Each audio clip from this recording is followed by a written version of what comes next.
May 18, 1943, Munda Airfield, New Georgia, Solomon Islands. The morning heat already shimmered across the crushed coral runway when Corporal Takeshi Yamamoto adjusted the traverse wheel on his Type 96 25mm anti-aircraft gun. His hands, calloused from 3 months of continuous alerts, moved with practiced efficiency as he scanned the cloudless sky to the southeast. The gun position, one of 8 defending the airfield's eastern approach, offered an unobstructed view of the approaches from Guadalcanal, 70 miles distant. In his logbook, hidden beneath the ammunition boxes where his superiors would never find it, Yamamoto had written something that could have earned him severe punishment. The new American fighter defies the laws we were taught. It climbs where our aircraft cannot follow. It turns at speeds that should tear its wings away. We fire 1,500 rounds to bring down one aircraft, but these machines absorb our fire and continue.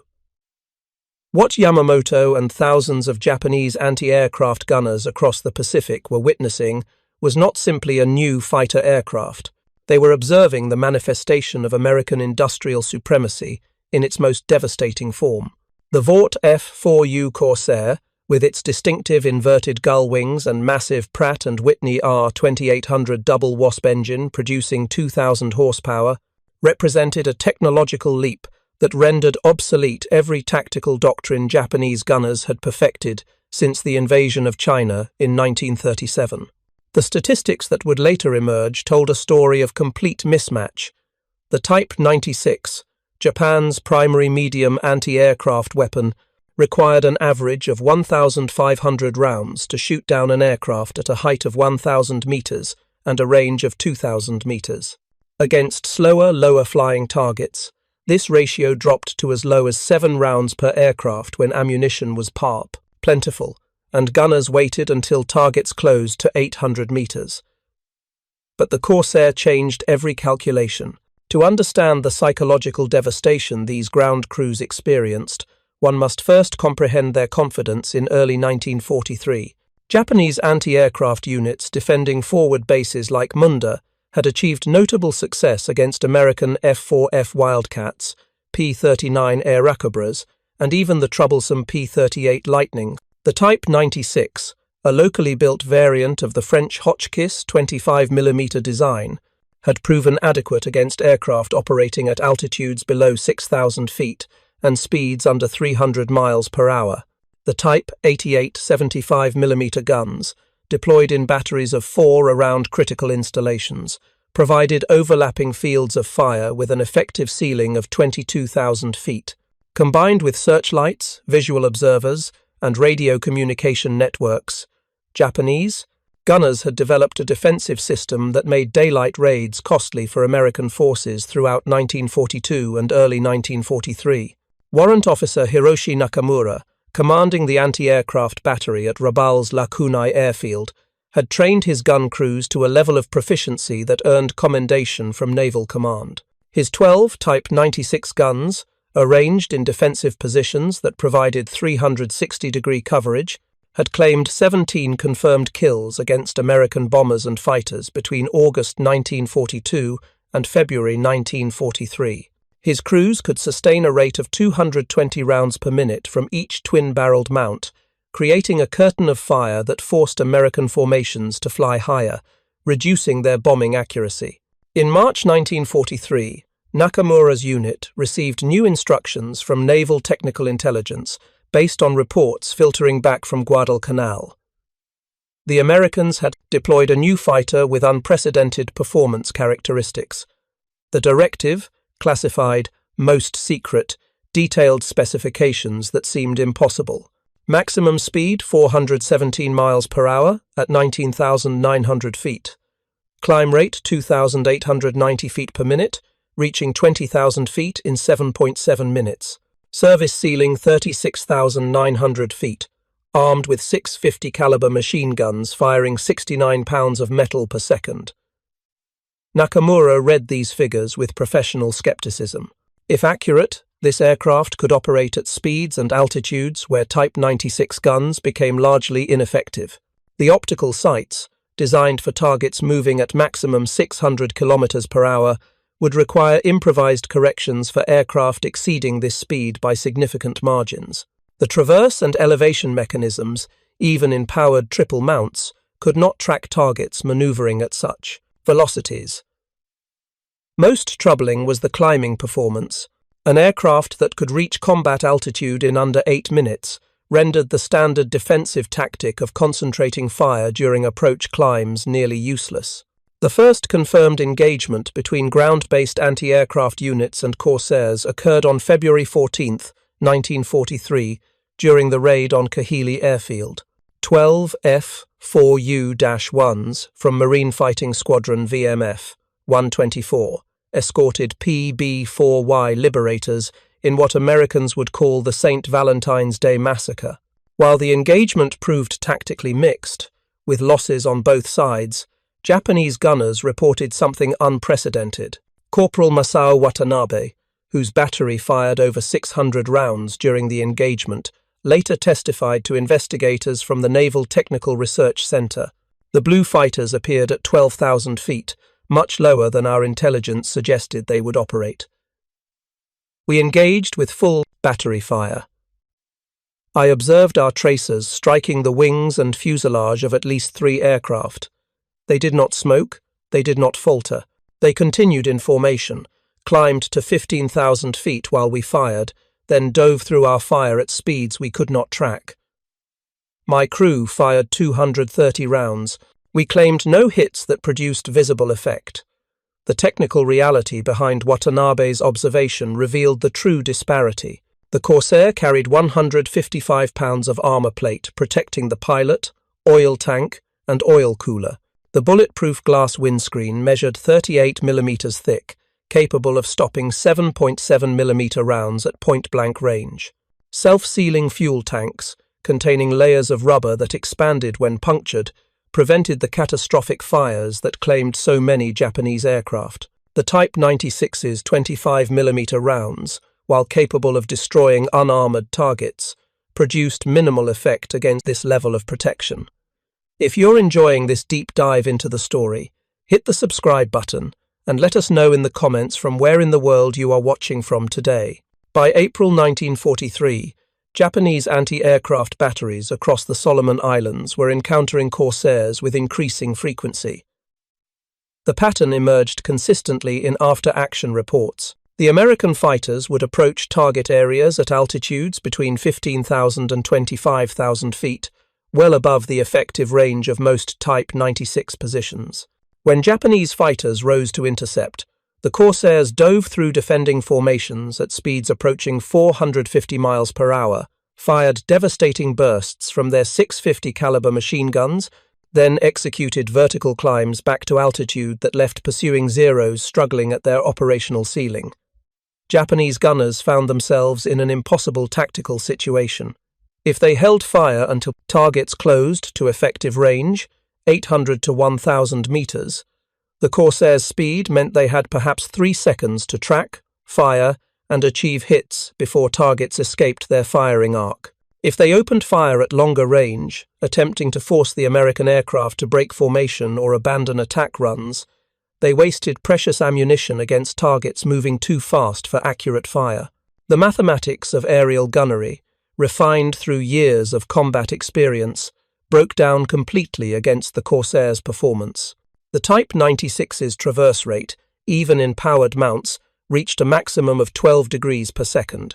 A Corsair diving at 400 miles per hour from 15,000 feet to 5,000 feet covered the distance in approximately 1 minute and 20 seconds. During this time, traveling at 587 feet per second, it moved across a gun battery's defensive zone faster than gunners could effectively track. Lieutenant Koji Matsumoto, whose anti-aircraft school training at Yokosuka Naval Arsenal had emphasized mathematical fire control solutions, calculated the futility with brutal precision. Against an aircraft crossing at 400 miles per hour at 2,000 meters range, our prediction must be perfect. The time from trigger pull to projectile arrival at target point is 2.3 seconds. In that time, the aircraft travels 410 meters. Our visual tracking sight requires the gunner to lead the target by this distance while accounting for wind, aircraft altitude change, and his own platform stability. Human reaction time and mechanical delay add 7 seconds.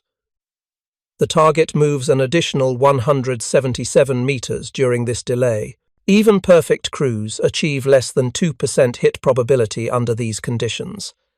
The engagement of May 8, 1943, at Munda demonstrated these calculations with terrible clarity. 24 Corsairs from VMF 124 and VMF 121 struck the airfield at mid-morning, escorting dauntless dive bombers targeting Japanese aircraft and fuel storage. The defending batteries, 8 Type 96 triple mounts and 4 Type 88 75mm guns, opened fire as the formation crossed 8,000 feet, still climbing. Corporal Yamamoto's gun crew fired 197 rounds in 6 minutes of continuous engagement. His loader, Private Ichiro Sato, later recalled the frustration. "We could see them clearly, the bent wings, the dark blue paint, the massive propellers. They seemed close enough to hit with rifle fire. But when we tracked them in the sights, they moved so fast. The traverse wheel required constant correction. By the time we fired, they had moved. The shells exploded behind them, below them, never where they were." Of the 8 Japanese aircraft destroyed on the ground and 2 fuel dumps set ablaze, the Corsairs faced minimal damage. One F4U returned to base with 7 holes from 25mm fragments, none critical. The pilot reported the aircraft handled normally despite the damage. The defensive batteries expended over 2,300 rounds of 25mm and 140 rounds of 75mm ammunition for 0 confirmed kills. Japanese naval intelligence, analyzing combat reports from across the Solomons, faced a disturbing reality. The Corsair represented not merely an improved aircraft, but a fundamental change in aerial warfare paradigm. Every previous American fighter, the Wildcat, Buffalo, P-39, P-40, could be engaged effectively with existing anti-aircraft systems if crews maintained discipline and fire control. The Corsair operated beyond these parameters. A classified analysis prepared in June 1943 by the Naval Technical Research Center examined the problem systematically. The F4U Corsairs' performance characteristics, verified through observation and captured technical documents, demonstrate capabilities that exceed our defensive systems design parameters. Primary vulnerabilities in existing doctrine. Speed advantage renders prediction impossible. The aircraft closes ranges too rapidly for manual tracking systems. The altitude ceiling exceeds our heavy gun effective range. Diving attacks from 25,000 feet to 10,000 feet complete faster than guns can elevate and predict. Structural strength permits high-speed maneuvers. Observed turns at 350 miles per hour that would destroy Japanese aircraft. Armor protection negates small-caliber hits. Multiple confirmed strikes produce no effect. The recommended countermeasures revealed the depth of Japanese technological disadvantage. Increase ammunition allocation to compensate for reduced hit probability. This meant 3,000 to 5,000 rounds per aircraft engaged. Concentrate fire at approach phase, before diving. Attacks. But Corsairs approached at altitudes beyond effective range. Deploy additional batteries to create overlapping fire zones. Japan's industrial capacity could not produce sufficient guns. Improve optical sights for high-speed targets. The technology did not exist in Japanese industry. By July 1943, as Marine Corsair squadrons increased pressure on Japanese positions throughout the Solomons, anti-aircraft batteries faced not just tactical defeat, but psychological collapse. Gunners who had defended their positions with confidence against earlier American raids now watched helplessly as Corsairs operated with near impunity. Sergeant Takashi Fujimoto, whose battery at Bougainville's Buka airfield had achieved 8 confirmed kills against American aircraft in 1942, wrote in a letter that was never delivered, "We see them approach, and we know we cannot stop them." The sound, the whistling shriek as they dive, has become the sound of our powerlessness. We fire because we must, because surrender would be shameful. but we fire knowing the ammunition we expend will likely kill nothing, and will merely announce our position for the next attack. The whistling sound Fujimoto referenced became one of the Corsair's most psychologically devastating features. The oil cooler intakes in the wing roots created an unmistakable high-pitched shriek during high-speed dives. Japanese troops quickly learned to associate this sound with incoming attacks they could neither stop nor escape. Some gun crews reported involuntary reactions, hesitation in their fire control duties, when hearing the distinctive whistle. The technical specifications that emerged from Japanese examination of crashed and captured Corsairs confirmed the gunners' field observations. When a Corsair force landed near Kasumigara Flight School and was recovered relatively intact, Naval Air Arsenal specialists at Yokosuka conducted detailed evaluation. Their report, dated August 1943, documented the industrial and technological gap with methodical precision. Engine examination revealed manufacturing tolerances Japanese industry could not achieve. The R2800 Double Wasp's 2,000 horsepower from an 18-cylinder radial represented nearly double the power of the best Japanese engines while maintaining superior reliability. The supercharging system, essential for high-altitude performance, demonstrated metallurgical advancement Japan lacked capacity to replicate. The armament installation demonstrated American abundance: 6 Browning M250 caliber machine guns, each firing 850 rounds per minute with muzzle velocity 2,840 feet per second, delivered combined firepower exceeding any Japanese fighter's capability. Total ammunition load 2,350 rounds, meant 30 seconds of continuous fire, triple Japanese fighter capacity. When specialists calculated the cold, kinetic energy delivered per second, 69 pounds compared to the Zero's 13 pounds, the disparity seemed almost criminal. Most disturbing was the armor installation. Specialists removed the protective plates and measured their thickness and coverage. 155 pounds of hardened steel protected the pilot from all approaches. The bulletproof glass windscreen alone weighed 17 pounds. The self-sealing fuel tanks, with their multiple layers of rubber and fabric, represented technology the Japanese Navy had attempted to develop but never successfully implemented. The report concluded with unusual candor for a Japanese military document. This aircraft represents industrial capacity and technological sophistication beyond our current ability to match or counter. The pilot protection alone weighs more than some of our complete training aircraft. The engine produces more power than our largest bomber engines. The ammunition capacity exceeds what our logistics can supply to entire squadrons. We face not merely a superior aircraft, but evidence of overwhelming industrial advantage. Anti-aircraft gun crews, reading simplified versions of these findings, understood the implications. They were firing 19th-century weapons at 21st-century targets. Well, not literally, but the technological gap felt that vast. Their manually aimed guns with optical sights designed for slower aircraft faced machines that could absorb damage, climb faster, dive without structural failure, and carry enough ammunition to devastate ground positions. The Battle of the Solomons, from August 1942 through February 1944, became a grinding demonstration of this disparity. Japanese anti-aircraft batteries, despite brave crews and aggressive tactics, could not prevent American air superiority. The Corsairs, along with Hellcats and other advanced fighters, ranged over Japanese positions with increasing freedom. By late 1943, Japanese gunners had developed new tactical doctrines, not from hope of victory, but from desire to maximize limited effectiveness. Fire only when targets close below 1,000 meters. This conserved ammunition but conceded altitude advantage. Concentrate fire on dive bombers, not fighters. Bombers moved more slowly and predictably. Position guns in concealed revetments to survive counter-battery fire. This reduced fields of fire but increased crew survival. Disperse ammunition stocks to prevent catastrophic losses.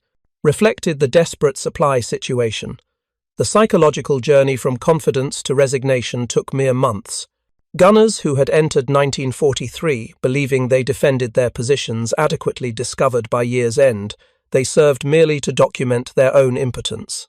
They fired, they tracked, they calculated leads and elevations, knowing the mathematics favoured the enemy overwhelmingly. Corporal Yamamoto, whose logbook captured daily reality, wrote, in September 1943, an assessment that revealed complete understanding. We cannot match them in climbing or turning. Our guns traverse too slowly. Our shells lack power to damage their armour. Our mathematics break against their speed. We fire because we must, but we have become witnesses to our own defeat.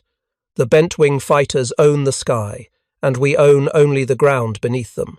The industrial statistics that would later emerge validated the gunners' observations with brutal mathematical precision. The Type 96 anti-aircraft gun, produced at approximately 600 units per month across all Japanese arsenals at peak production, required 1,500 rounds on average to achieve a kill against slower targets. Against Corsairs operating at high speed and altitude, this figure exceeded 5,000 rounds per kill when hits occurred at all. By contrast, American industrial capacity produced 12,571 Corsairs during the war. Vought built 4,952. Goodyear produced 3,941. Brewster manufactured 735 before quality control failures ended their contract. Each Corsair carried 13,000 pounds of aluminum, 1,000 pounds of steel, 18 miles of electrical wire, and 2,000 individual instruments and controls. The Pratt & Whitney R2800 engine alone told the story of industrial supremacy. With 2,800 cubic inches displacement, 18 cylinders in 2 rows, supercharging, and precision engineering tolerances Japan couldn't achieve, it represented technology beyond Japanese capability to copy, even when captured intact.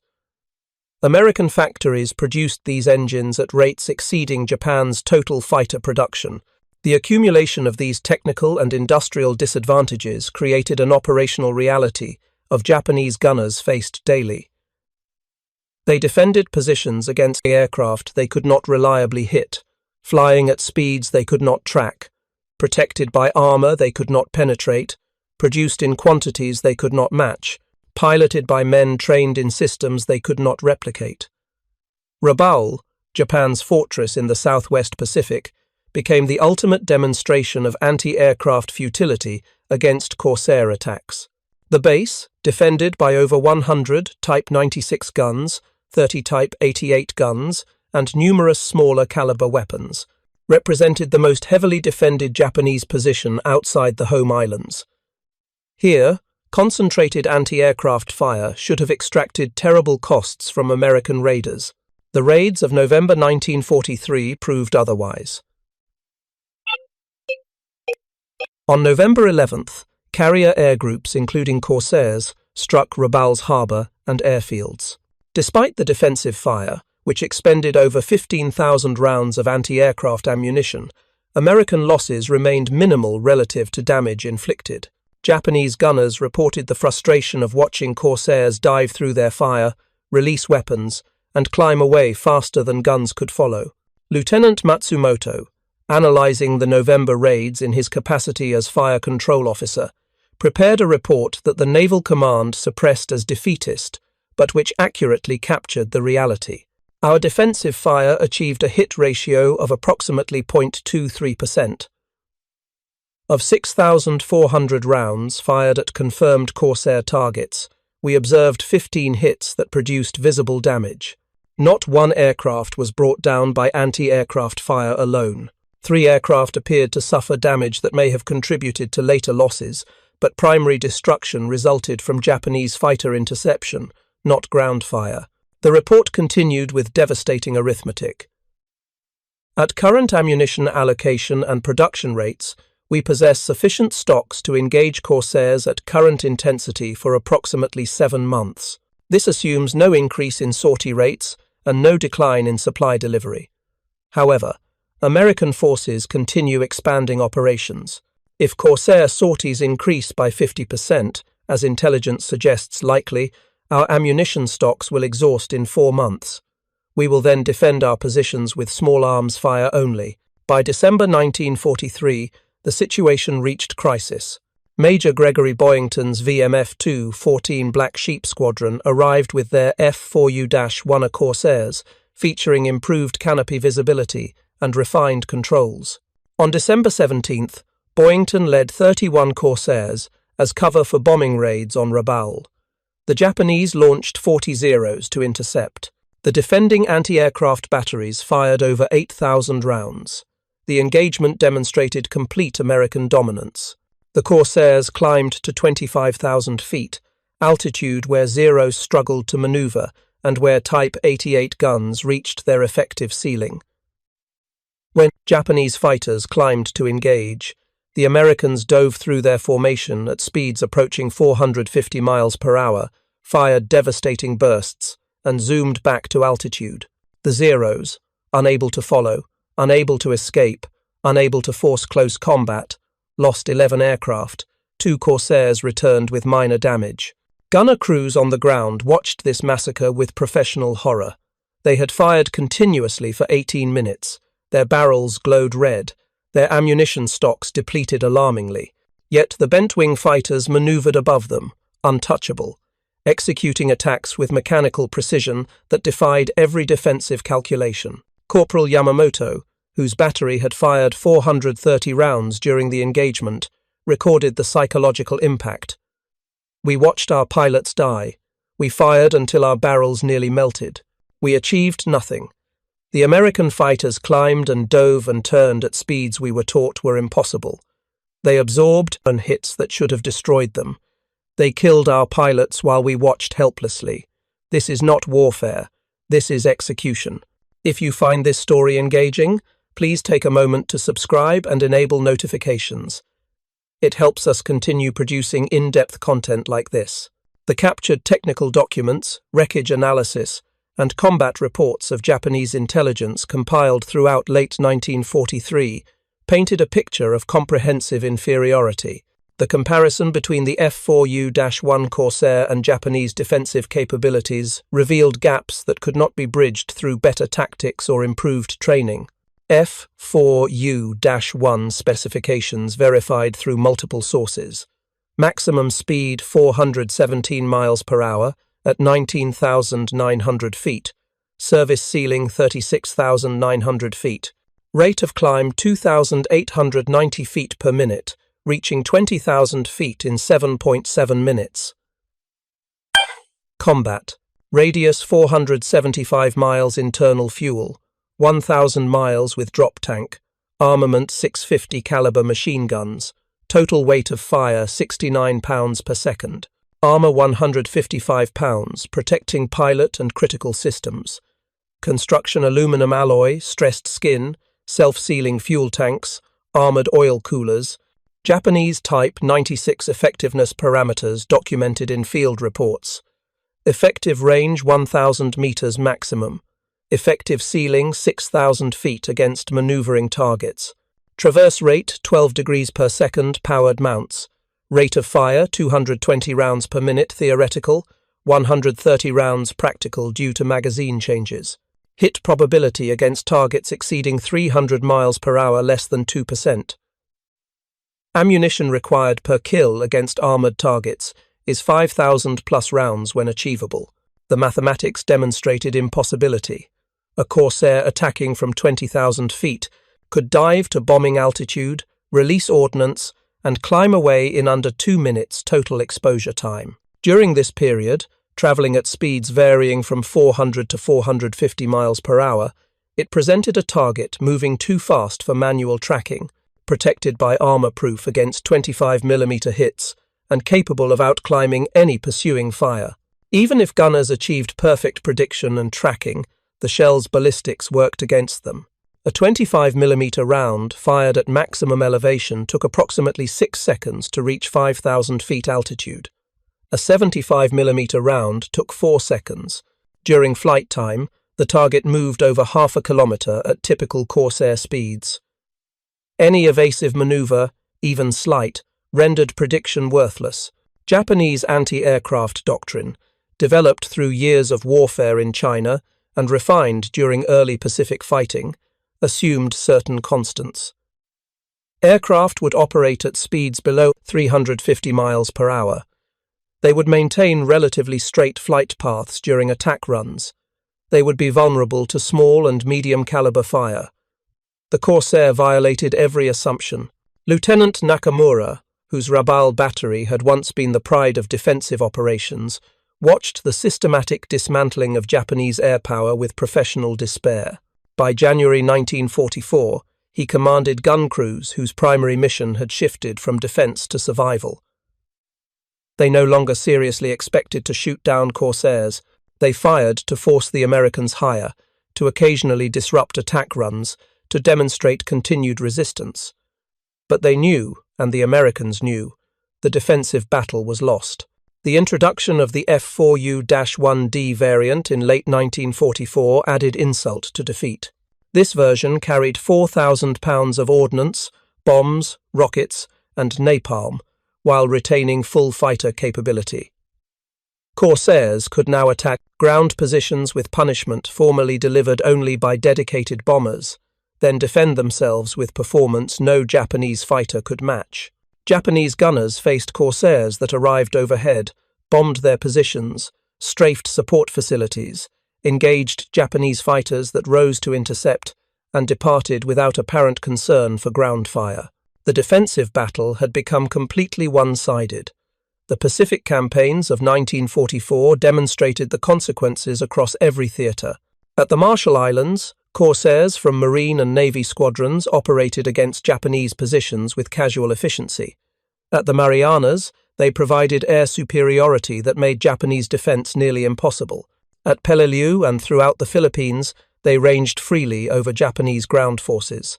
Anti-aircraft batteries, despite brave crews and occasionally effective positioning, could not alter the operational reality. The Japanese military had built defensive systems, adequate for 1939 warfare. They faced 1944 technology with 1950 design philosophy. The gap could not be bridged through courage or determination.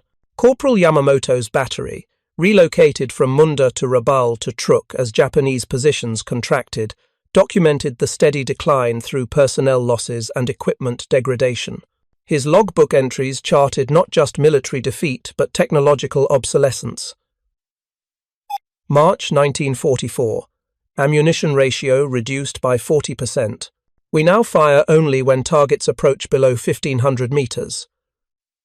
Higher altitude attacks we cannot effectively engage. Battery strength reduced from 18 men to 11. Casualties, sickness, and transfer to infantry units depleted our trained crews. June 1944. Gun number 3 barrel replaced. No spare available for gun number 5 despite a cracked chamber. We fire from 4 guns only. Optical sight on gun 2 damaged, improvised repair. Attempted. American fighters now operate at altitudes we cannot reach. We fire merely to announce our position. September 1944. Ammunition allocation further reduced. 30 rounds per gun per day maximum. We conserve for close-range encounters only.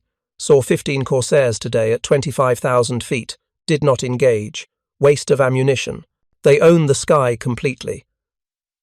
By late 1944, Japanese anti-aircraft units across the Pacific faced complete operational paralysis, ammunition shortages, equipment failures, personnel losses, and, most devastatingly, the knowledge that their weapons were inadequate against modern aircraft reduced them to symbolic resistance.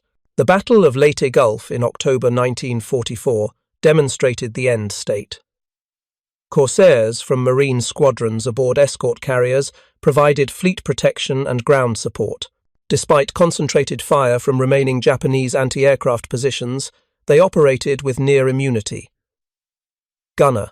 Reports documented the futility. We see them.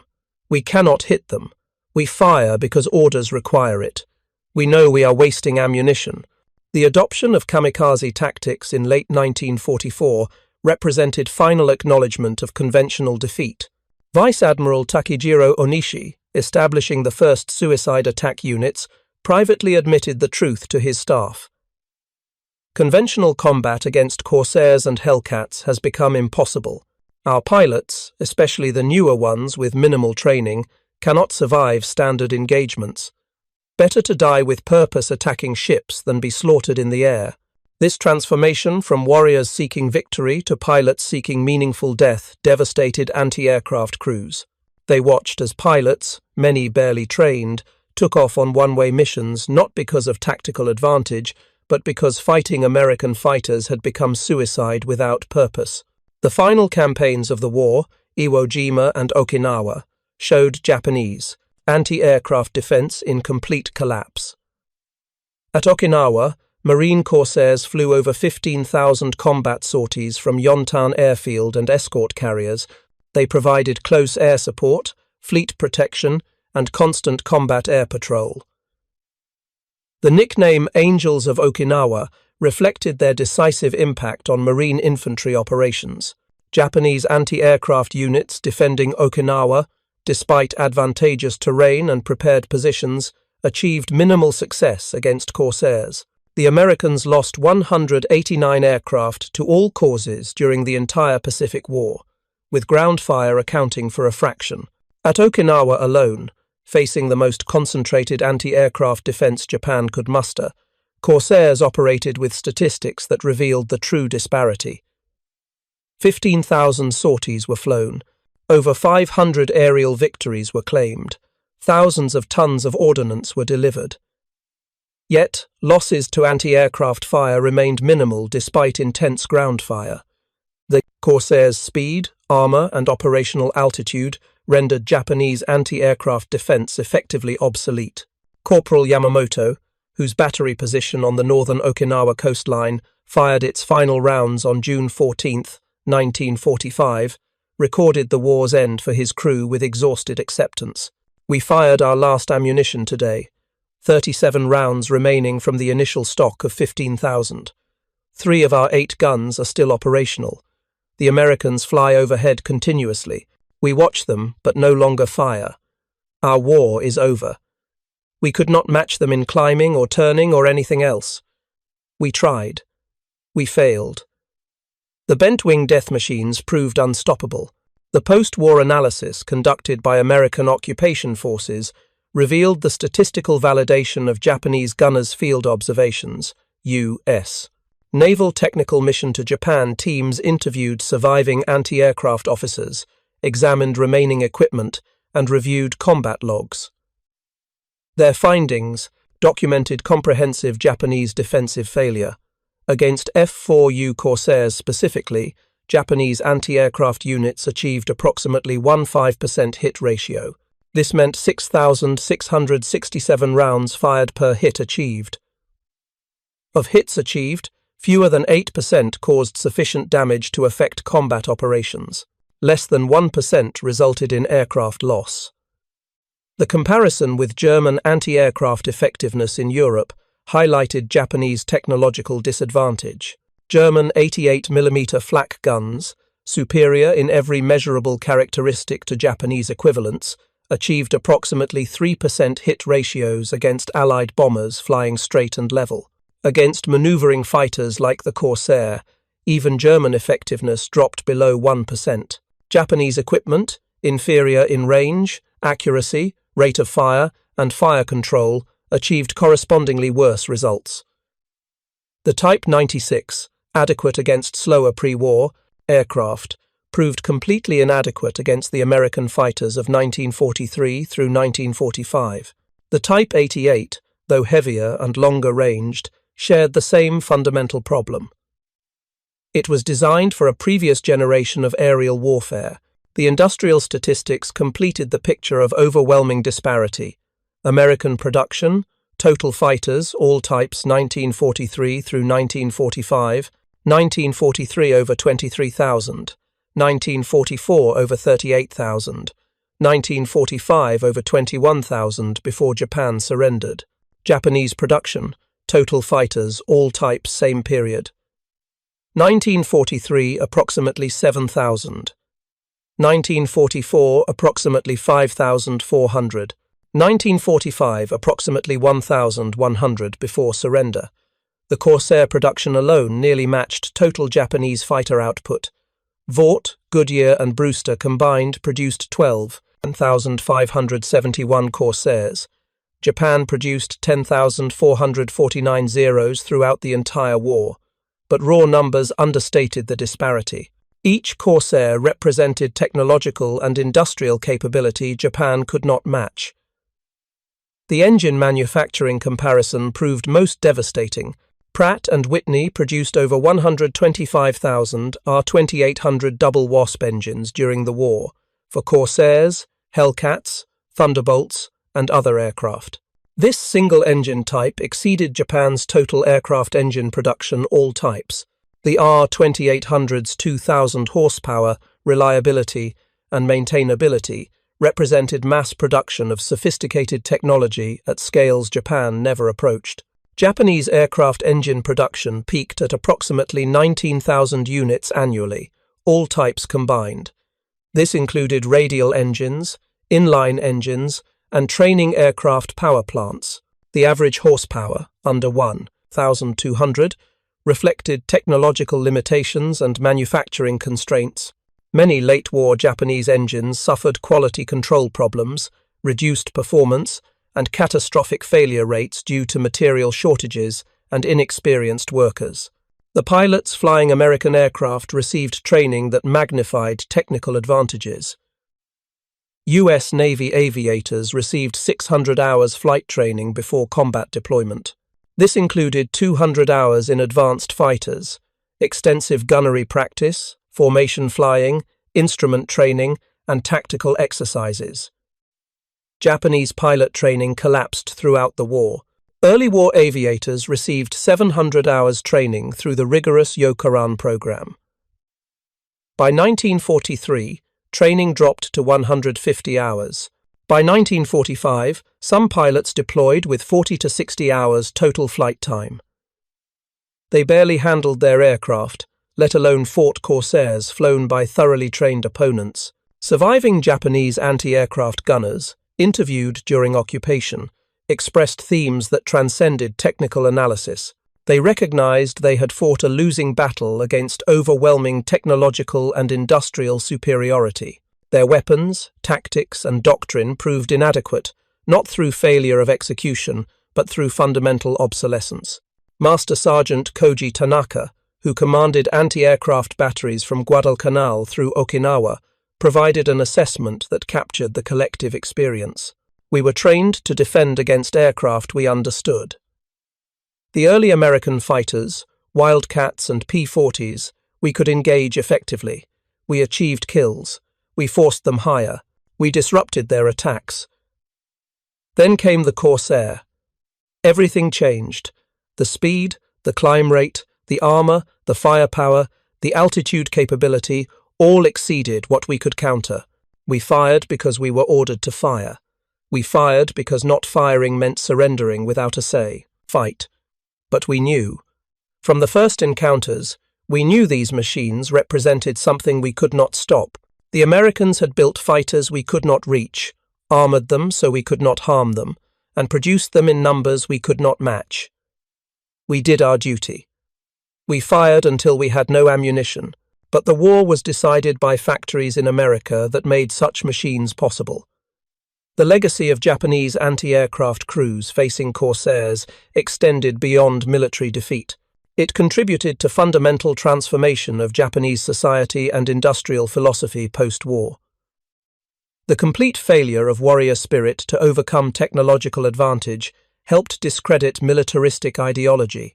The demonstration that American industrial capacity could produce 12,000 sophisticated fighters, while Japan struggled to build 10,000 simpler ones, prompted national reflection on industrialization and economic development. The Corsair, more than perhaps any other American weapon system, taught Japan lessons that shaped its post-war trajectory. Technology matters more than tradition. Industrial capacity determines military capability. Protecting workers and pilots through armor and safety systems produces better long-term results than minimizing weight. Mass production of excellent equipment defeats limited production of perfect equipment. Economic foundation determines military potential. These lessons, learned at terrible cost by anti-aircraft crews who watched helplessly as Corsairs ranged unopposed overhead, became principles of Japanese post-war industrial development.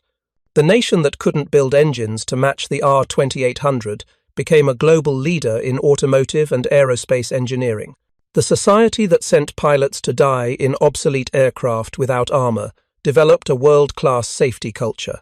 The economy that couldn't match American production in 1945 became America's strongest ally and industrial competitor. Corporal Yamamoto survived the war and returned to Japan in late 1945. He brought his logbook, hidden and preserved through defeat and occupation. In 1952, during the Korean War, when Corsairs again dominated Pacific skies, he wrote a final entry reflecting on his wartime service. "I commanded anti-aircraft guns meant to defend Japan from American bombers. Instead, I watched the defeat of our Air Force by machines we could not fight. The Corsairs, with their 2,000 horsepower engines, their impossible speed and climb, their armor that mocked our shells, taught me that wars are won by factories before battles begin. We were brave, we were well-trained, we were inadequate. Not through failure of spirit, but through poverty of resources. Japan challenged industrial superpowers with pre-industrial capacity. The Corsair proved this every day it flew. We fired, we tracked, we calculated, we achieved nothing against overwhelming technical superiority. This is warfare's truth. Better machines defeat better men. Those who remember this truth avoid war. Those who forget repeat our mistakes." Thank you for watching. For more detailed historical breakdowns, check out the other videos on your screen now, and don't forget to subscribe. The story of Japanese anti-aircraft gunners facing F4U Corsairs ultimately demonstrates technological determinism in modern warfare. Superior equipment, produced in overwhelming quantities, trumps tactical skill and warrior spirit. The gunners weren't cowards. They were professionals facing equipment their systems couldn't engage effectively. The Corsair represented concentrated American industrial might. 2,000 horsepower engine, 400+ mile/hour speed, 36,900-foot ceiling, 650 caliber machine guns, 155 pounds of armor, 13,000 pounds of aluminum, 18 miles of electrical wire, 2,000 individual components, mass-produced by 3 manufacturers, 12,571 aircraft delivered. Each one proves that industrial capacity wins wars. Japanese gunners saw this truth from ground level. They watched the bent-wing fighters climb where their shells couldn't reach. They watched them turn at speeds their tracking systems couldn't follow. They watched them absorb hits their weapons couldn't deliver lethally. They watched America own the sky through sheer material superiority. The psychological journey from confidence to terror to resignation took months. Early 1943, gunners believed their defenses adequate. By mid-year, they recognized the Corsair rendered previous tactics obsolete. By 1944, they fired knowing they wasted ammunition. By 1945, they watched without firing, having learned the lesson completely. Cannot match in climbing turn. The warning Japanese intelligence distributed to anti-aircraft units in spring 1943 proved prophetically accurate. Corsairs climbed faster, turned faster at high speed, dove without structural limits, and operated at altitudes beyond effective engagement. Cannot match proved literal truth, not tactical assessment. The legacy endures in restored Corsairs that fly today at airshows worldwide, their distinctive whistle still capable of creating involuntary reactions in those who remember. For veterans of Pacific Island defenses, the sound remains associated with overwhelming power, unstoppable attacks, and technological dominance that could not be countered. But the true legacy lies in the transformation that followed. Japan learned that industrial modernization matters more than martial tradition, that protecting workers and warriors creates stronger systems than sacrificing them, that economic strength determines military capability. These lessons, taught by Corsairs that Japanese gunners couldn't stop, helped create the Japan that rose from defeat to become a global industrial power.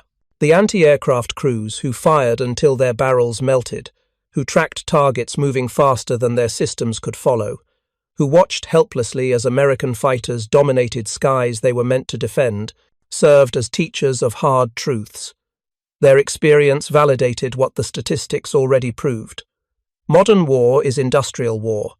The nation with better factories defeats the nation with braver soldiers. Technology trumps tradition.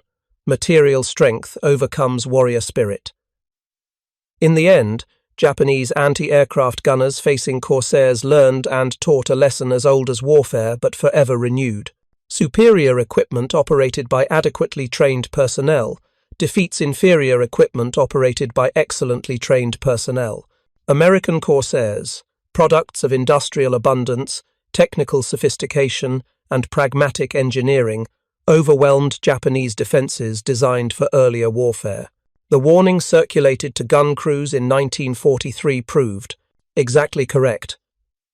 Cannot match in climbing turn, or in speed, altitude, armor, firepower, or numbers.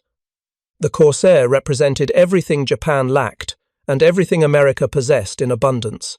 The bent-wing death machine taught Imperial Japan that industrial capacity determines military capability, a lesson purchased with the blood and despair of gunners who fired until they had nothing left to fire, achieving nothing against machines they were never equipped to stop. Their story reminds us that courage without capability means defeat, that spirit without steel means failure, that without weapons means death. The Corsair didn't just dominate Pacific skies. It proved that modern warfare belongs to nations that can build thousands of sophisticated machines, not nations that can inspire millions to die bravely. This truth, written in contrails above Pacific islands, remains warfare's fundamental lesson. Better machines defeat better men, always have, always will.